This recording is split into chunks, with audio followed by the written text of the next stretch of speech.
Bismillahirrahmanirrahim. Assalamualaikum warahmatullahi wabarakatuh. Alhamdulillahilladzi hadana lihadza wa ma kunna linahtadiya laula an hadana Allah. Wa asyhadu an la ilaha illallah wahdahu la syarikalah wa asyhadu anna Muhammadan abduhu wa rasuluhu amma ba'du. Sahabat kreatif yang semoga senantiasa dirahmati oleh Allah Subhanahu wa taala.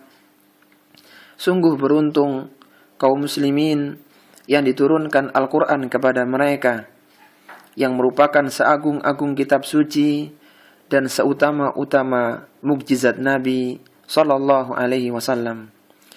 Kalaulah dahulu Rasulullah sallallahu alaihi wasallam pernah mendapatkan mukjizat mampu membelah bulan, dan kita tidak pernah melihat kejadian itu, namun sampai sekarang awal-awal surat Al-Qamar yang menjelaskan kejadian terbelahnya bulan masih bisa kita baca untuk kita renungi maknanya. Kalaulah dahulu Rasulullah sallallahu alaihi wasallam diberikan mukjizat berupa prediksi bahwa umat Islam akan tersebar, kota Makkah akan dikuasai oleh kaum muslimin, ratusan-ratusan berhala di sekeliling Ka'bah akan dibersihkan, bahkan Romawi akan takluk di tangan kaum muslimin, maka surat Ar-Rum telah memberitakan kepada kita hal tersebut. Sampai hari ini kita bisa membaca dan kita bisa mengambil pelajaran darinya. Keindahan surga yang tidak pernah dilihat oleh mata, yang tidak pernah terbersit dalam hati manusia, maka Rasulullah sallallahu alaihi wasallam mampu menjelaskan kenikmatannya, yang dengan mendengar berbagai kenikmatan surga tersebut, para sahabat memacu diri mereka dengan melakukan amalan kebaikan. Sekarang surat Ar-Rahman yang menjelaskan tentang surga dengan kecantikan bidadari yang ada di dalamnya masih bisa kita baca seperti yang pernah dibaca oleh Rasulullah sallallahu alaihi wasallam kepada para sahabatnya. Meskipun berbagai mukjizat yang membuktikan akan kebenaran risalah nubuwah Rasulullah sallallahu alaihi wasallam telah berlalu, namun Al-Qur'an akan senantiasa menemani manusia dan akan membimbing mereka sampai kepada surga Allah Subhanahu wa taala. Kalaulah masa berlaku kitab-kitab suci yang lain telah berlalu, maka sungguh Al-Qur'an akan tetap relevan menjawab permasalahan zaman sampai terbitnya matahari dari tempat ia terbenam. Maka sudah sepatutnya kita bersyukur kepada Allah Subhanahu wa taala yang telah menganugerahkan kitab suci Al-Qur'an kepada kita. Namun Rasulullah sallallahu alaihi wasallam dahulu sangat mengkhawatirkan setelah berlalunya masa yang panjang dengan munculnya berbagai fitnah di akhir zaman, maka manusia akan jauh dari Al-Quran. Mereka tidak lagi mengambil bimbingan Al-Quran yang dahulu pernah mengantarkan umat Islam menuju masa keemasan dan kejayaan. Allah Subhanahu wa taala berfirman di dalam Al-Quran, "Wa qala ar-rasulu ya Rabbi, inna qaumi ittakhadhu hadzal Qur'ana mahjura." Rasul sallallahu alaihi wasallam berkata, "Wahai Rabbku, sesungguhnya kaumku menjadikan Al-Quran ini sebagai sesuatu yang ditinggalkan." Oleh karena itu kaum muslimin, sahabat kreatif yang semoga dirahmati oleh Allah Subhanahu wa taala, kita harus mengetahui hak-hak Al-Quran untuk ditunaikan dengan penuh kesungguhan. Sebagai bentuk syukur atas diturunkannya Al-Quran, maka kita harus tahu apa saja kewajiban kita terhadap Al-Quranul Karim. Ada 4 kewajiban yang dibebankan kepada orang-orang yang beriman terhadap Al-Quran. Yang pertama adalah tahsin, yang kedua adalah tahfiz, yang ketiga adalah tafsir, dan yang keempat adalah tatbik. Sahabat kreatif yang semoga dirahmati oleh Allah Subhanahu wa taala, kewajiban yang pertama kita kepada Al-Quran adalah tahsin. Tahsin adalah membaca Al-Quran dengan bacaan yang indah. Kita tahu bahwasannya bacaan Al-Quran, membaca Al-Quran merupakan seutama-utama zikir. Seorang pembaca Al-Quran akan mendapatkan pahala yang besar dan berlipat ganda. Karena setiap huruf di dalam Al-Quran bernilai satu kebaikan, dan satu kebaikan dilipat gandakan menjadi 10 kali lipatnya. Seorang muslim tidak boleh tergesa-gesa dalam membaca Al-Quran, agar ia dapat meresapi maknanya. Sebagaimana firman Allah Subhanahu wa ta'ala, warattilil Qur'ana tartila. Dan bacalah Al-Quran dengan tartil, dengan perlahan-lahan, agar kalian bisa meresapi maknanya. Seorang muslim juga disunahkan untuk memperbagus bacaan Al-Qur'annya. Sebagaimana Rasulullah sallallahu alaihi wasallam bersabda, "Zayyinul Qur'ana bi aswatikum." Hiasilah Al-Qur'an dengan suara kalian. Sehingga kita harus tahu hukum-hukum tajwid. Kita harus tahu bagaimana cara membaca Al-Qur'anul Karim yang mulia.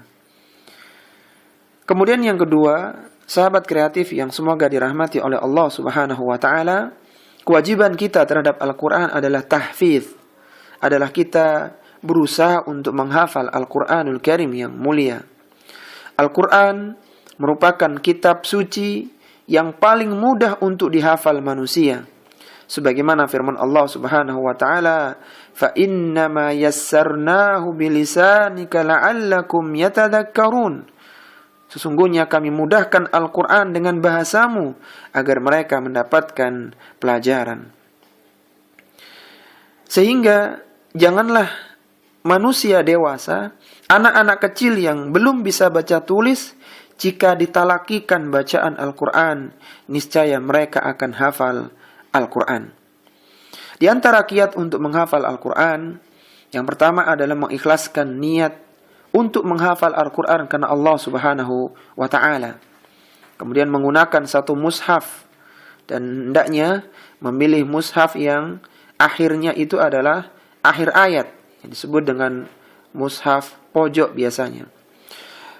Mulailah dari juz 30, dari awal juz surat An-Naba, kemudian surat An-Nazi'at, dan terus ke bawah. Pilihlah waktu-waktu yang nyaman untuk menghafal Al-Quran. Di antaranya misalnya ketika menunggu iqamah setelah adzan, dan baca satu ayat itu 5 kali. Kemudian coba membaca tanpa melihat mushaf. Bantu dengan menyimak murattal surat yang sedang dihafal. Kemudian luangkan waktu untuk murajaah, lalu setorkan hafalan kepada orang lain. Maka insya Allah dengan metode yang sederhana ini kita bisa mudah untuk menghafal Al-Quran.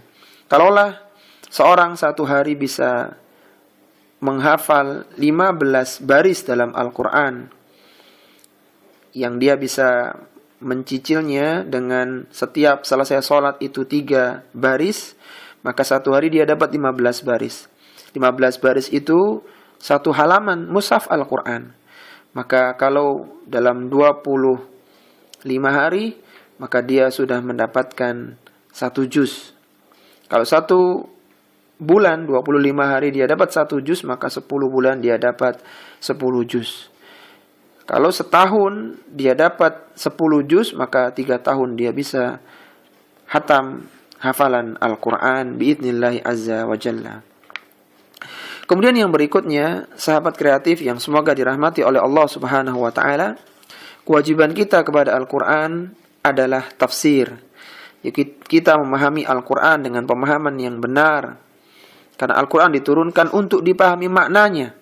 Karena dengan memahami makna Al-Quran, seorang mengerti pesan-pesan yang terkandung di dalam Al-Quran, sehingga Al-Quran akan menjadi pembimbing dalam menapaki kehidupan dan solusi dari berbagai permasalahan. Sebagaimana Allah Subhanahu wa ta'ala berfirman, "Kitabun anzalnahu ilaika mubarakun liyadabbaru ayatihi wa liyatadzakkara ulul albab." Kata Allah Subhanahu wa ta'ala, ini adalah sebuah kitab yang kami turunkan kepadamu dengan penuh keberkahan, supaya mereka memperhatikan ayat-ayatnya, dan agar mereka mendapatkan pelajaran, dan agar mendapatkan pelajaran orang-orang yang memiliki akal pikiran. Kita harus mempelajari tafsir Al-Quran agar kita mengetahui makna-makna Al-Quranul Karim yang mulia. Yang terakhir, sahabat kreatif yang semoga dirahmati oleh Allah Subhanahu wa ta'ala, adalah tatbik, adalah mengamalkan Al-Quran di dalam kehidupan. Al-Quran diturunkan untuk diamalkan kandungannya. Perintah di dalamnya dilaksanakan dan larangannya ditinggalkan. Dengan mengamalkan kandungan Al-Quran, maka kehidupan manusia akan menjadi baik dan bahagia, baik di dunia dan di akhirat pun demikian pula. Diriwayatkan dari Abdullah bin Umar radhiyallahu ta'ala anhuma, Rasulullah sallallahu alaihi wasallam pernah bersabda, "Utinal Qur'ana fa'amilna ila ghurubi syamsi fa'utina qirataini." Kami diberikan Al-Quran, lalu kami mengamalkannya hingga terbenamnya matahari. Lalu masing-masing kami diberikan pahala 2 qirat. Mengamalkan Al-Quran hendaknya langsung setelah selesai mempelajari Al-Quran. Tidak menunggu sampai hatam Al-Quran, tidak menunggu sampai hafal 30 juz. Karena demikianlah dahulu yang dilakukan oleh para sahabat-sahabat Nabi radhiyallahu ta'ala anhum. Sebagaimana dikatakan oleh Abdullah bin Mas'ud, seorang sahabat pakar tafsir yang wafat tahun 32 Hijriyah di Madinah, beliau mengatakan, "Kana ar-rajulu minna idza ta'allama 10 ayatin lam yujawizhunna hatta ya'rifa ma'aniha wal amala bihinna." Kata Abdullah bin Mas'ud radhiyallahu ta'ala anhu, seorang laki-laki dari kami jika mempelajari 10 ayat Al-Quran, maka ia tidak meninggalkan 10 ayat tersebut sampai ia mengetahui maknanya dan dia mengamalkan kandungannya. Sebaiknya pengamalan Al-Quran dilakukan secara kolektif, secara bersama-sama, saling mengajak untuk mengamalkan Al-Quran yang mulia. Karena dengan demikian, pengamalan Al-Quran akan terasa lebih mudah dan lebih ringan. Apa kata Abu Abdurrahman As-Sulami? Abu Abdurrahman As-Sulami rahimahullah ta'ala pernah mengatakan, "Haddatsana alladhi kanu yaqra'una al-Qur'an ka Utsman ibn Affan wa Abdullah ibn Mas'ud wa ghairihima." Kata Abu Abdurrahman As-Sulami rahimahullah ta'ala telah menceritakan kepada kami para sahabat yang membacakan Al-Quran seperti Utsman bin Affan, Abdullah bin Mas'ud dan selain keduanya. Annahum kanu idza ta'allamu minan nabi sallallahu alaihi wasallam 10 ayatin lam yujawizuha hatta yata'allamu ma fiha minal ilmi wal amal.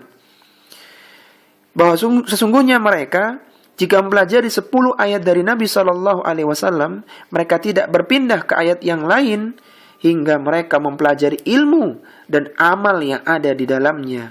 Qalu, mereka mengatakan, "Fata'allamna al-Qur'ana wal ilma wal amala jami'an."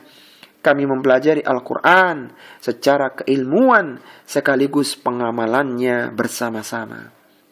Maka semoga dengan sedikit apa yang disampaikan ini bisa memantik motivasi kita untuk semangat dalam mempelajari Al-Quran, semangat di dalam menghafal Al-Quran, dan semangat pula di dalam mengamalkan kandungan Al-Quran di dalam kehidupan. Ini para sahabat kreatif yang semoga dirahmati oleh Allah Subhanahu wa ta'ala. 4 hak-hak Al-Quran yang perlu kita tunaikan. Yang pertama adalah tahsin, yaitu kita harus membaca Al-Quran dengan bacaan yang indah, dan kita harus mempelajari ilmu tajwid agar bisa membaca Al-Quran dengan baik dan benar. Yang kedua adalah tahfiz, kita berusaha menghafal ayat-ayat Al-Quran. Yang ketiga adalah tafsir, kita mempelajari makna-makna Al-Quran, apa yang dimaksud, yang diinginkan oleh Al-Quran. Dan yang keempat adalah tadbik, kita amalkan kandungan Al-Quran di dalam kehidupan kita. Semoga yang sedikit ini bermanfaat. Kita mohon kepada Allah Subhanahu wa ta'ala, semoga kita didekatkan dengan Al-Quran, kita dimudahkan di dalam menghafal, mempelajari dan mengamalkan Al-Quran dalam kehidupan, dan semoga Al-Quran menjadi penolong kita, pemberi syafaat kita pada hari kiamat, sehingga kita bisa mudah masuk ke dalam surga dengan izin Allah Subhanahu wa ta'ala. kita akhiri. Wa sallallahu ala nabiyyina Muhammadin wa ala alihi wa sahbihi wa sallam. Subhanakallahumma wa bihamdika asyhadu an la ilaha illa anta astaghfiruka wa atubu ilaik. Wa akhiru da'wana alhamdulillahi rabbil alamin. Wassalamu alaikum warahmatullahi wabarakatuh.